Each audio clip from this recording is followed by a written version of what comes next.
Are house prices in Cambridge going up? As an estate agent working here in Cambridge, this is probably the question that I'm asked the most. I hear it from sellers who are wanting to wait until they can hit a peak before putting their house onto the market. I hear it from buyers who are wanting to make sure they're not overpaying for the properties that they're looking at. And equally, I hear it from investors or landlords who are wanting to know whether to expand their portfolio or reduce it. And here is my answer. House prices don't move as a result of headlines. They react as a result of supply and demand. If we want to understand where house prices are going for the remainder of 2026 here in Cambridge, then we need to look at the mechanics and understand the data behind it. If you want a good indicator of price direction, then we need to look at how many properties are actually on the market at the point in time. Now, if we look at early 2026, we can see that there was 987 properties on the market within Cambridge. Now that's postcode CB1 all the way through to CB5. That number on its own sounds high, but numbers without context can be very dangerous. What you can see here is that supply dropped significantly during the pandemic years. The race for space accelerated buying activity and reduced the available stock. We're now back above 2020 levels, and that does not mean oversupply, it means normalisation. In 2008, Cambridge had close to 2,000 properties on the market.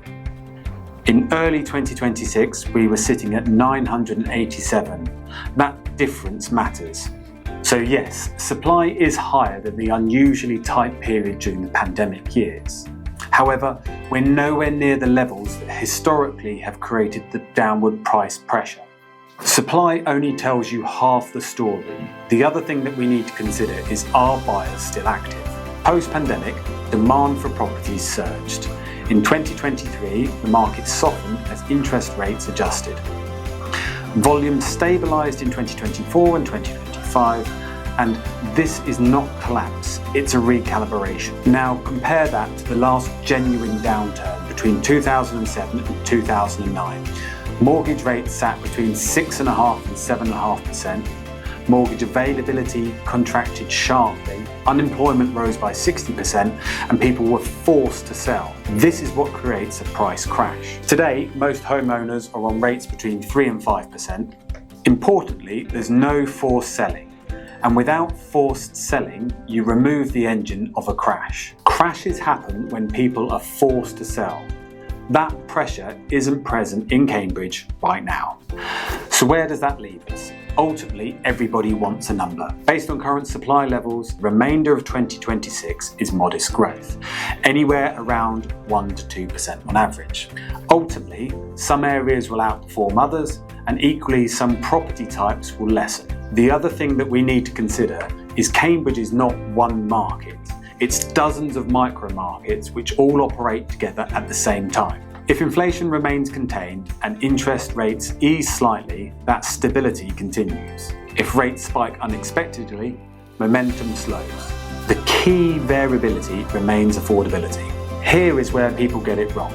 They try to time the market perfectly. Buying and selling property in Cambridge is usually a 10, 20 or even 30-year decision. If the property suits your needs and the numbers stack up, waiting endlessly rarely creates advantage.